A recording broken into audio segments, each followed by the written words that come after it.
do Evangelho de Jesus, segundo registrou Lucas, capítulo de número 8.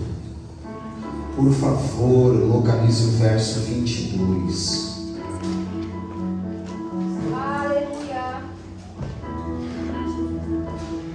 Glória a Deus.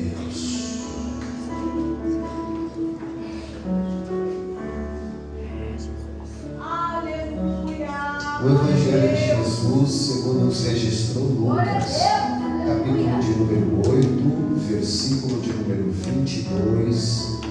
Nós vamos fazer leitura de alguns versos da Palavra de Deus. Aqueles que tiverem sem o exemplar bíblico, na próxima semana nós vamos estar providenciando para os irmãos, mas por hoje você pode nos acompanhar aqui no telão, em nome de Jesus.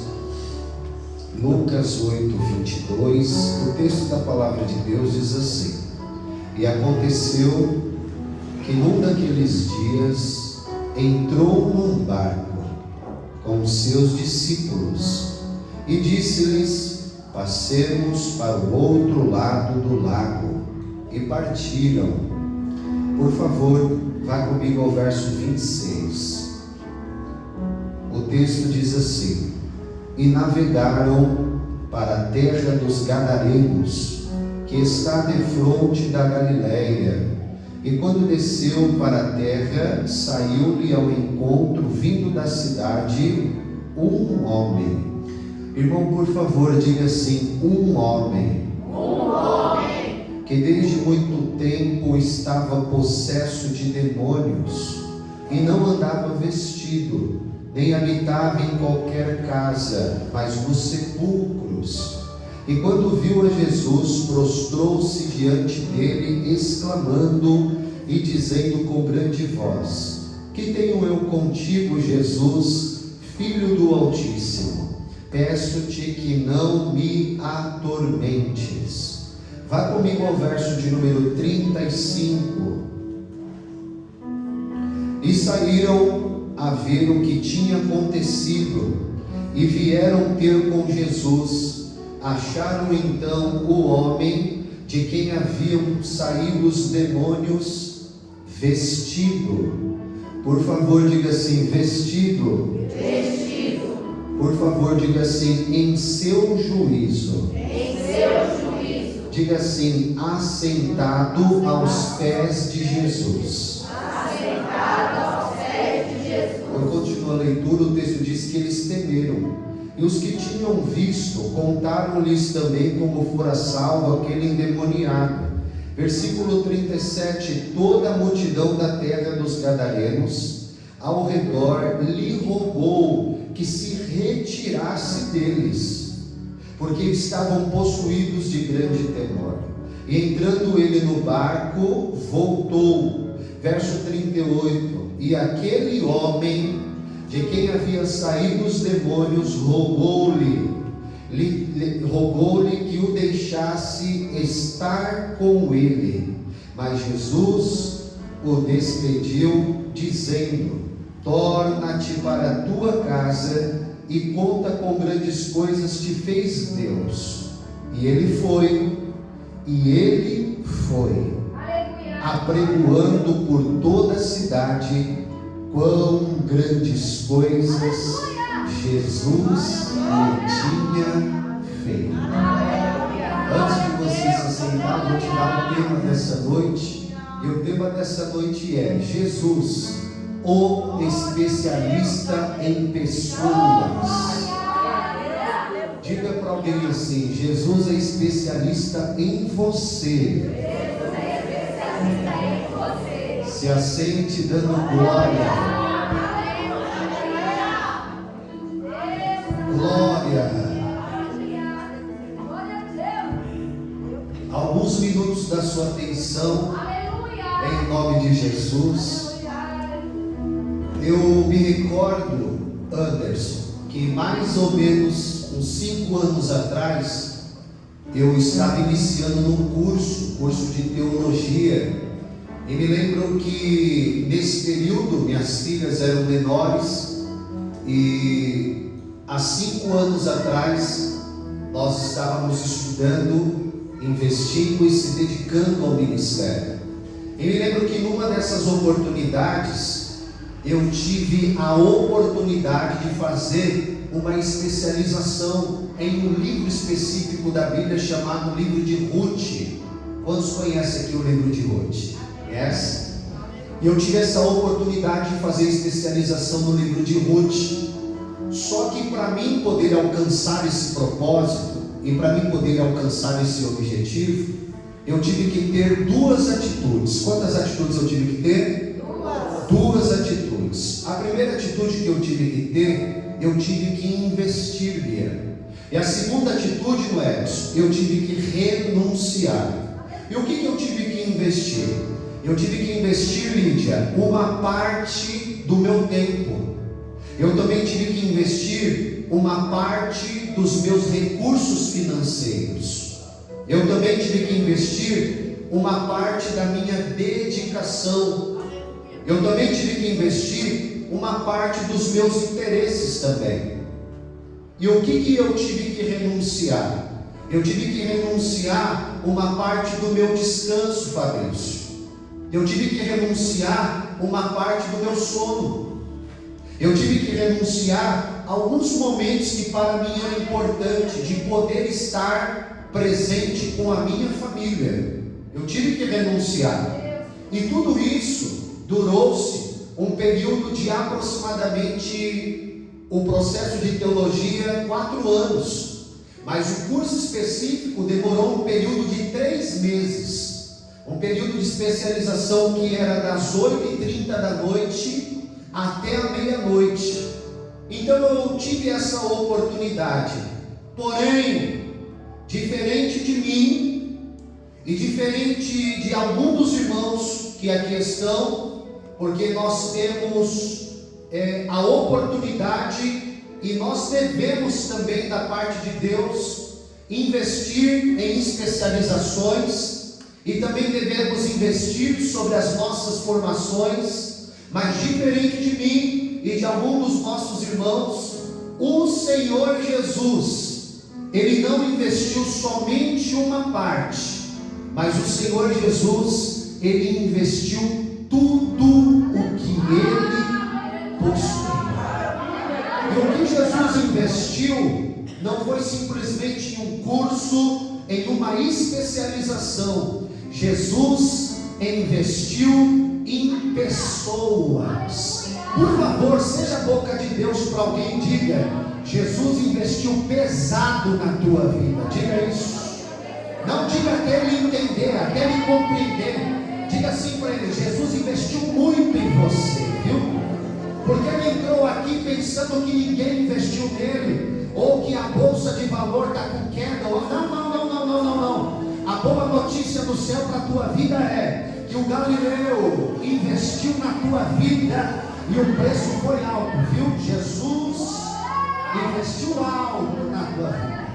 O ministério de Jesus, ele durou por um período de 3 anos e 6 meses. O ministério terreno de Jesus. O período que Jesus, ele viveu nessa terra, foi um período de 3 anos e 6 meses. E diferente de mim, Jennifer, que entreguei uma parte para me especializar, Jesus viveu 3 anos, servo de Deus, e 6 meses integral no seu ministério. Para Jesus não tinha dia, para Jesus não tinha noite, para Jesus não tinha madrugada. Jesus estava disposto a servir a Deus e a servir também o ministério. Mas com isso eu gostaria de revelar aos meus irmãos a maturidade que há na pessoa de Cristo. Quantos querem saber a respeito de Jesus aqui nessa noite? Quantos desejam saber mais de Jesus aqui? E eu gostaria de lhe falar a respeito da maturidade que havia em Cristo.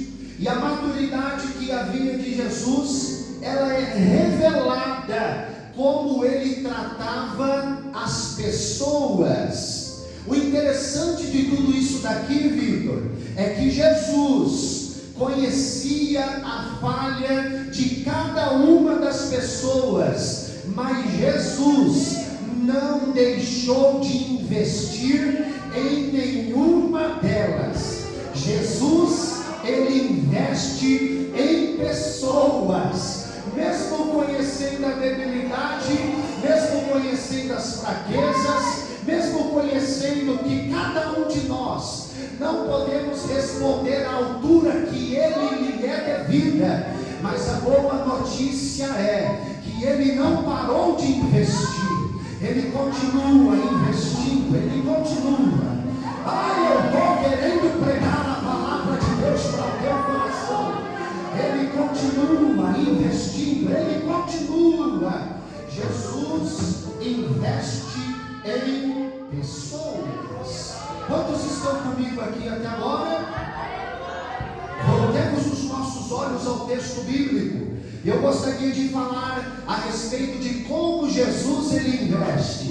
Capítulo de número 8, verso de número 22. Pastor, como que o Senhor prova, ou como que fica claro que o Senhor Jesus, ele investe em pessoas? Capítulo de número 8, versículo de número 22. O texto da palavra de Deus diz assim: e aconteceu que num daqueles dias entrou num barco com os seus discípulos. E aqui eu repito para que fique claro: Jesus entrou num barco com os seus discípulos. Repito, Jesus entrou num barco com os seus discípulos.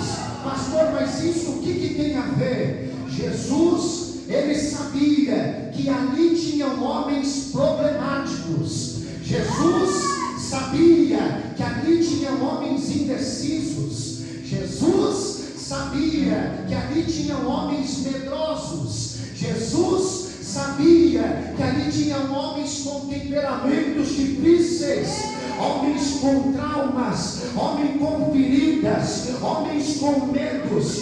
Mas mesmo assim, Jesus decidiu entrar no barco. Aleluia, aleluia, aleluia, aleluia. E assim como Jesus conhecia as falhas, os medos e os traumas e os defeitos daqueles homens, o Senhor Jesus, ele conhece as nossas fraquezas, conhece as nossas debilidades, conhece os nossos anseios, mas Jesus decidiu adentrar sobre o barco da dor, meu Deus do céu. Jesus decidiu adentrar no barco da nossa vida.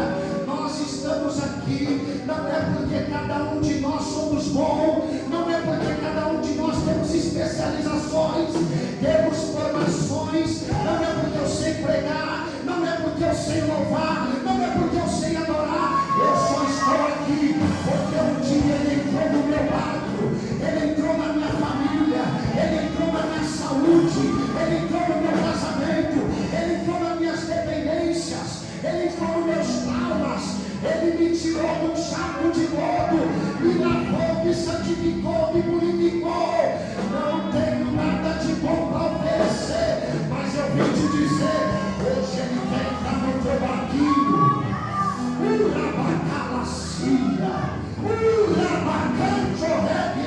Ai, meu Deus do céu, Jesus está dizendo, eu já sei que você não tem nada de bom para oferecer, mas eu decidi entrar no teu barco.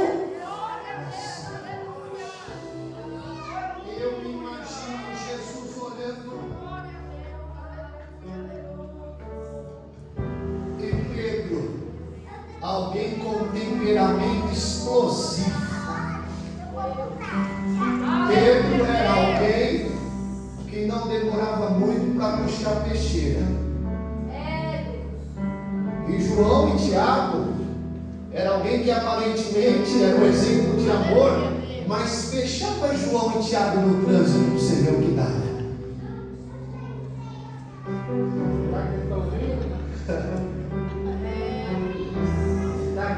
Está aqui, João e Tiago está aqui hoje. Imagina você, Jesus sabendo que Judas, o Iscariotes, aquele que haveria de lhe trair, logo mais ali à frente. Pedro, aquele que o negaria na primeira oportunidade. Mas Jesus, no versículo de número 22, diz assim: entrou no barco.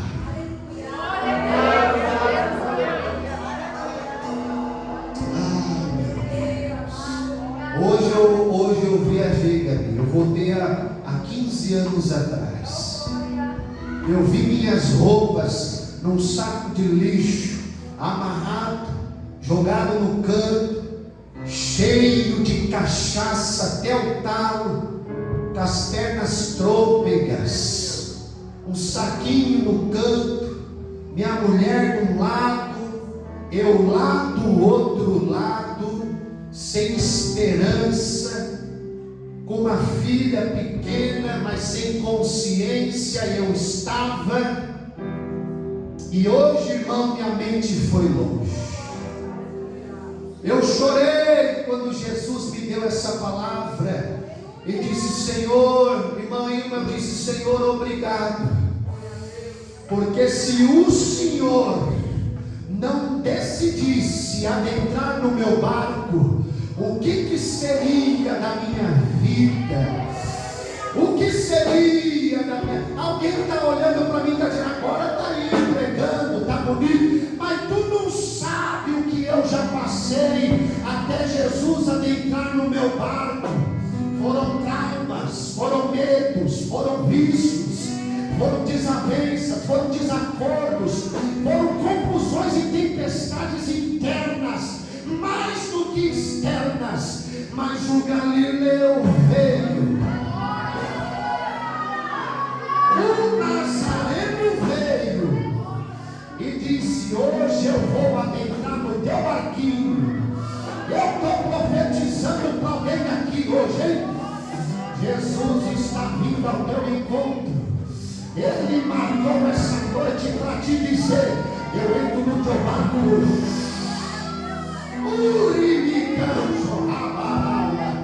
Eu entro no teu barquinho hoje.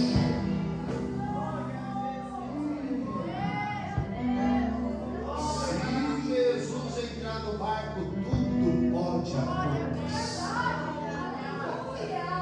Tudo pode acontecer. Uma segunda verdade, a gente já caminha. A primeira verdade: se Jesus não estiver no teu barquinho, meu amigo, logo logo ele afunda. Mas existe uma segunda verdade. Quantos querem saber da palavra de Deus? Eu estou com vontade de pregar. Tem alguém que está com vontade de ouvir aqui? Você vê numa igreja bíblica. Então vamos ouvir a palavra. No versículo 22, a primeira parte diz que ele entrou num barco. Ele não avaliou se os discípulos eram bons ou não. Olha a característica do nosso Senhor. Ele não ficou avaliando, não. Ele só entrou. Só que ele vai liberar uma palavra. O texto vai dizer que depois que ele entra no barco, ele libera uma palavra. Quantos estão me entendendo aqui? Porque eu preciso te relembrar alguma coisa.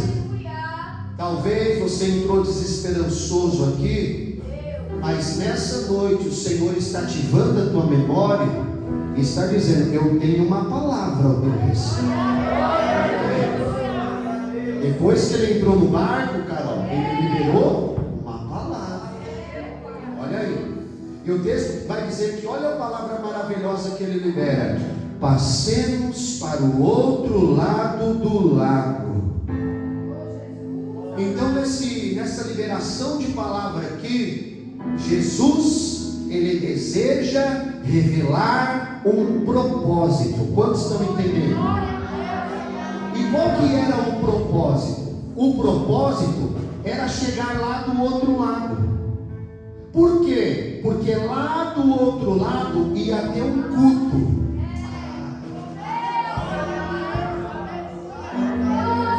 E eu acho que naquele dia era um culto de cura e libertação. E até um culto lá do outro lado do Jesus libera a palavra, e a palavra era para revelar um propósito. Só que uma coisa que Jesus conversou comigo e eu achei interessante, Cíntia, porque Jesus não revelou o que aconteceria no trajeto. Jesus só revelou a palavra. Mas vamos ser sinceros, quantos aqui não gostariam de saber o que vai acontecer no meio do trajeto? Quantos gostariam? Não, irmão, seja sincero. Vou perguntar de novo. Quantos gostariam de saber o que vai acontecer no meio do trajeto?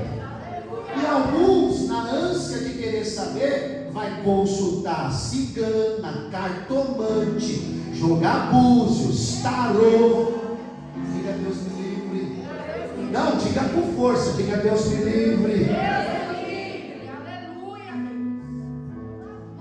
Jesus, ele não revela o que iria acontecer no trajeto.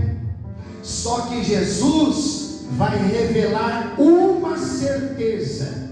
Quantos querem saber a certeza que ele vai revelar? Jesus, ele vai revelar uma certeza. E que certeza que Jesus vai revelar? Jesus vai revelar que em todos os momentos da viagem, Jesus estaria com eles dentro do barco. Pastor, irmão, às vezes eu até olho e falo, Jesus, revela, vai, por favor, revela o que vai acontecer aqui na frente.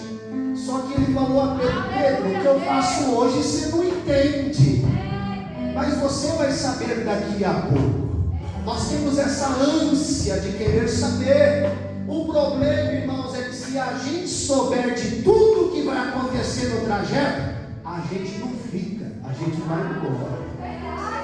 Então Jesus, sabendo disso, Jesus fala assim, não vou nem falar, vai ficando. Diga para o seu irmão assim, ó, vai ficando, irmão.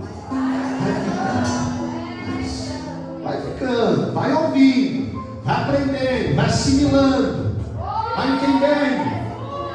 A única coisa que Jesus revela é a certeza que ele estaria com eles no decorrer da viagem. Jesus está falando, igreja, presta atenção. O local onde Jesus estava era Cafarnaum. Aonde Jesus estava? Jesus estava em Cafarnaum.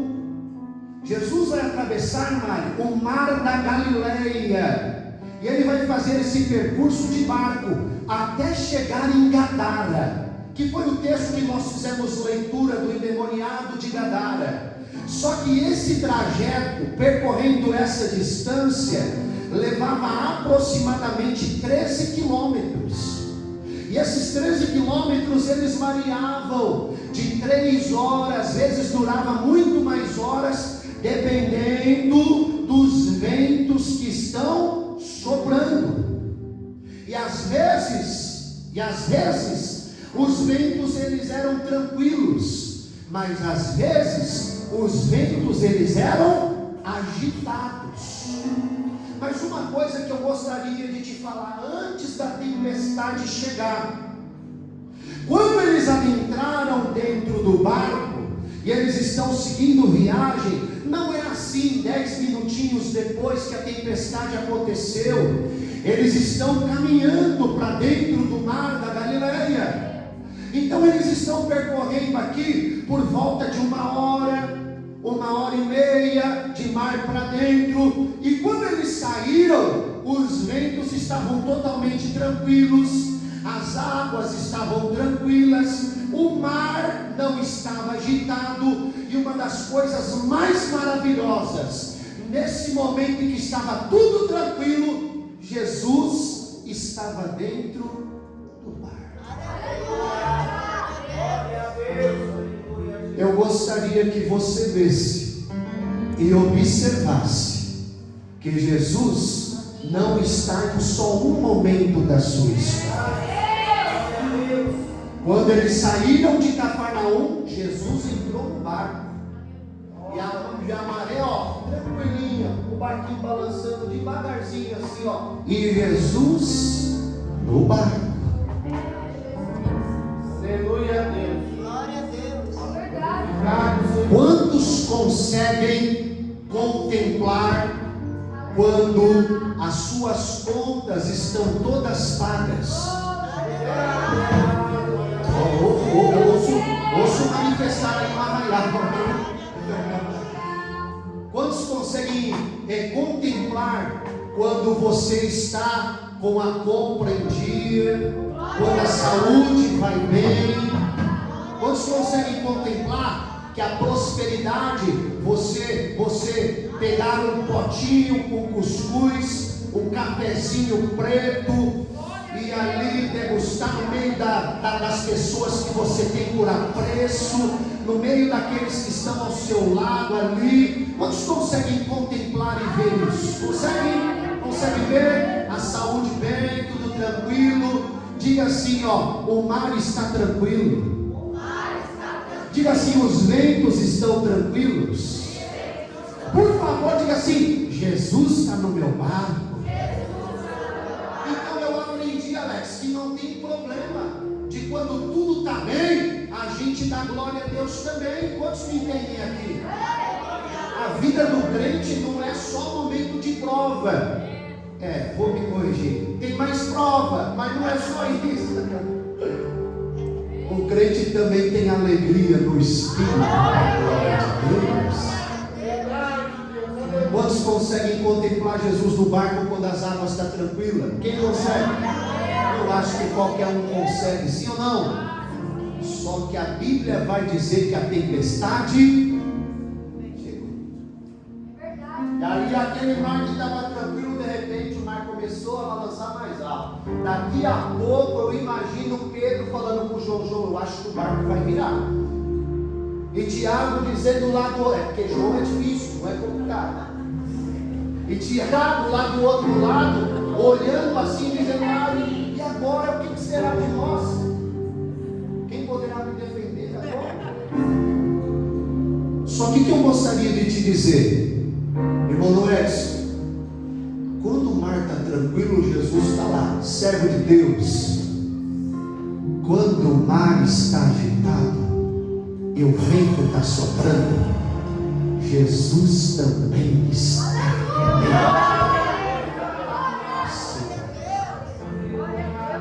O problema que a Ana já falou, a gente olha para o mar, a gente olha para o vento, a gente olha para as tempestades. Mas eu gostaria que nessa noite você conseguisse contemplar. E não vim aqui brincar com a sua vida e dos seus sentimentos, não, viu? Talvez algumas situações nem mudem de hoje para amanhã. Em outras vidas vão mudar.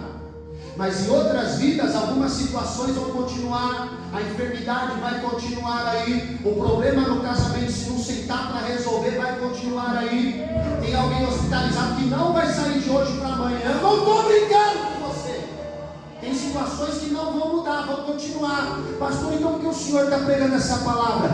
Porque a sua visão precisa mudar. E você precisa enxergar que mesmo no vento, Ele está.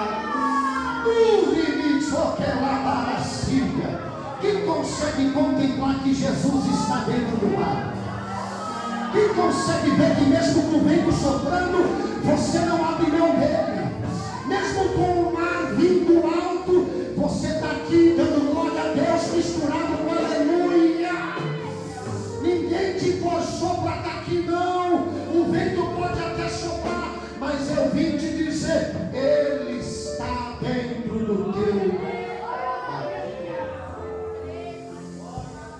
Aleluia.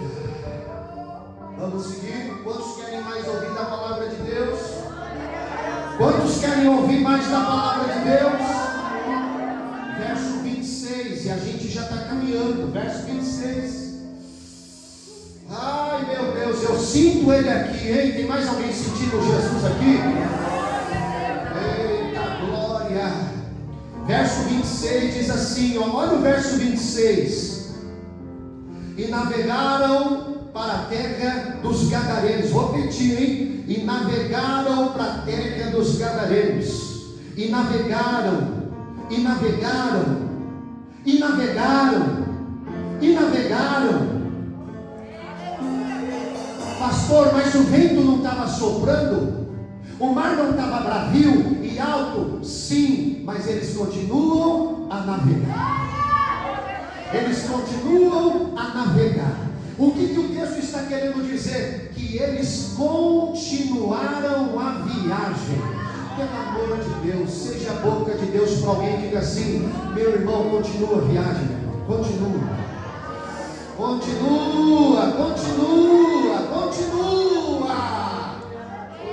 viagem. Eles navegaram. Quantos estão entendendo a palavra? Eles navegaram, eles continuaram. Só que houve um impedimento aqui nesse caminho aqui, ó. Houve um impedimento. Porque lembra que eu disse para vocês que Jesus queria chegar no propósito, que era lá do outro lado do lago?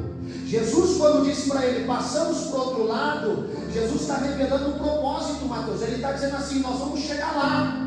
Isso era um propósito dele, porque lá do outro lado precisava ter um culto. E o culto lá do outro lado era um culto de libertação e de cura. Só que no meio do caminho houve alguns impedimentos aqui, ó, no meio do caminho. É diferente de Atos 16:6, que eu preguei para vocês semana passada, que o texto vai dizer que o Espírito Santo impediu Paulo e Silas de eles pregarem a palavra na Ásia, porque Deus tinha um propósito maior lá em Macedônia. É diferente. Agora esse impedimento que está acontecendo aqui, Jesus vai identificar esse impedimento. Jesus está olhando o vento soprar, Jesus está olhando o mar se levantar. Então Jesus vai identificar esse impedimento. E Jesus, ele percebe que esse impedimento não era uma ação simples na natureza. Jesus, ele contempla, ele vê que há uma ação do mal por trás de tudo isso. Ele vê que há uma ação das trevas, ele vê que há uma ação no mundo espiritual. Então Jesus se levanta com autoridade, e a palavra usada no texto é ele repreende. É a mesma palavra usada para repreender demônios. Então Jesus, ele repreende, porque ele identifica que aquele impedimento não era comum, mas era um impedimento espiritual. Me parece que o Senhor está abrindo alguns olhos aqui nessa noite, para que você identifique que tipo de vento que está soprando sobre a sua casa, sobre a sua família e sobre a tua vida. E todos aqueles que tiverem os olhos abertos, o Senhor está dizendo: é noite de receber a autoridade. Oh meu Deus do céu, é noite de receber a autoridade, porque esse mal não pode ficar aí, essas trevas não podem ficar aí, esse mundo espiritual não pode trabalhar tanto ao ponto de você se ficar sem perceber da onde o vento está soprando. Jesus se levanta e com autoridade repreende o vento. O texto vai dizer que os ventos se acalmam e a gente segue em frente. Versículo de número 27 comigo. O texto diz assim: quando desceu para a terra, saiu-lhe ao encontro, vindo da cidade, um homem. Diga assim: um homem. Eu imagino que aqui o Espírito Santo falou para Lucas: não escreve que ele é um endemoniado. Ah, não, não. Ele é um homem. Aleluia.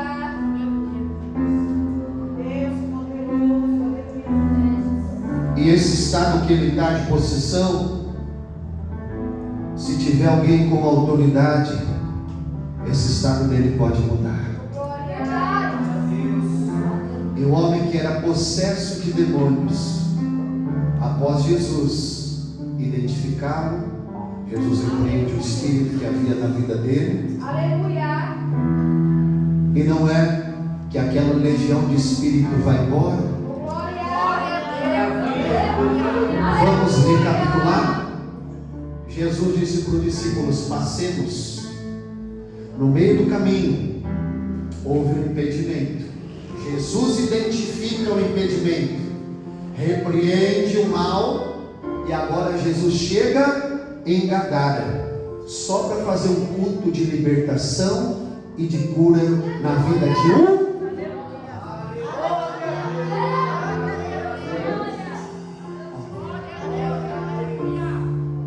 A Bíblia vai dizer que esse homem é liberto.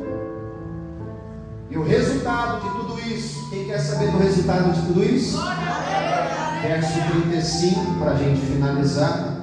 Eu faço isso só para despertar o seu interesse, viu? Verso 35.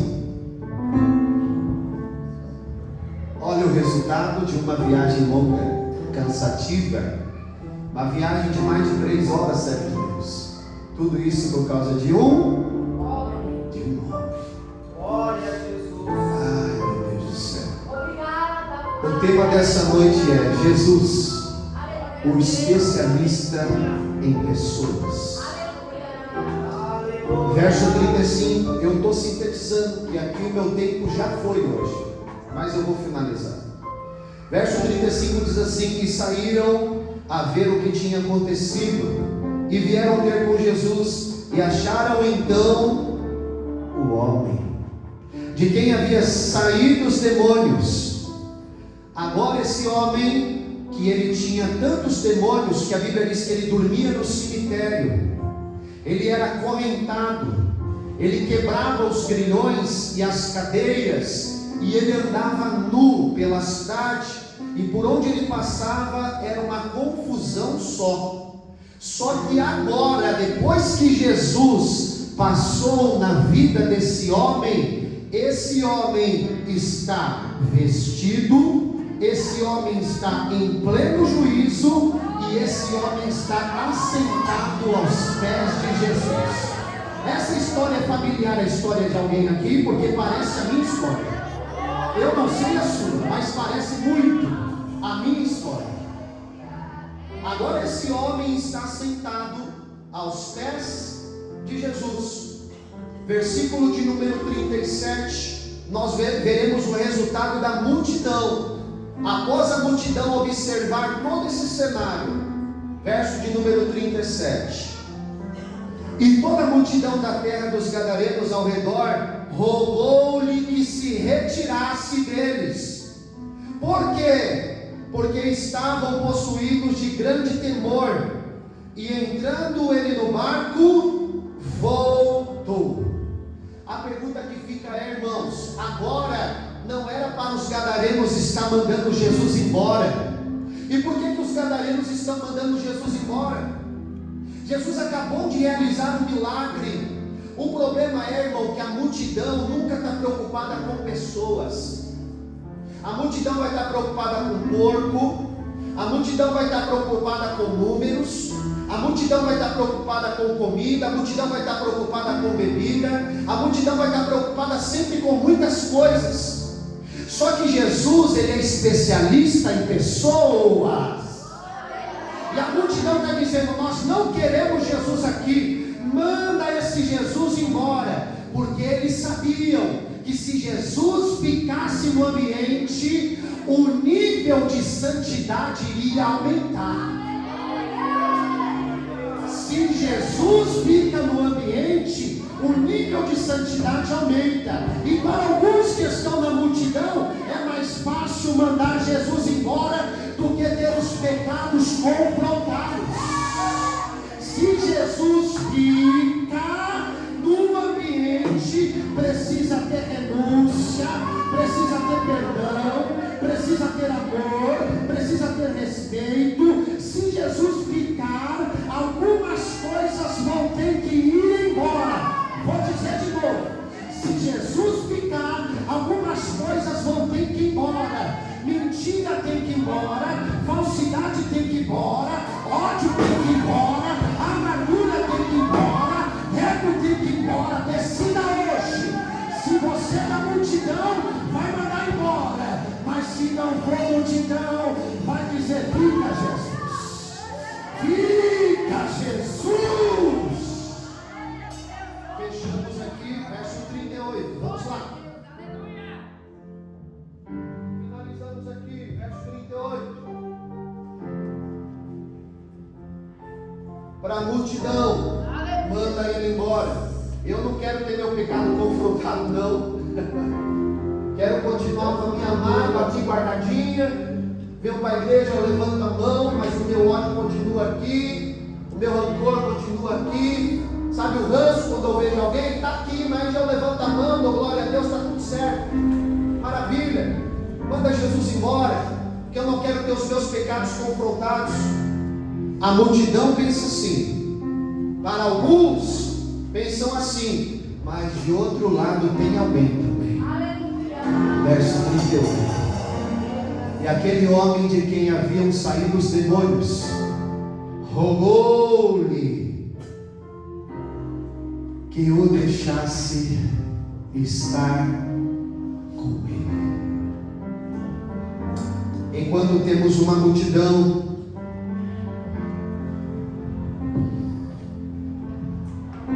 e alguns dentro dessa multidão manda Jesus embora,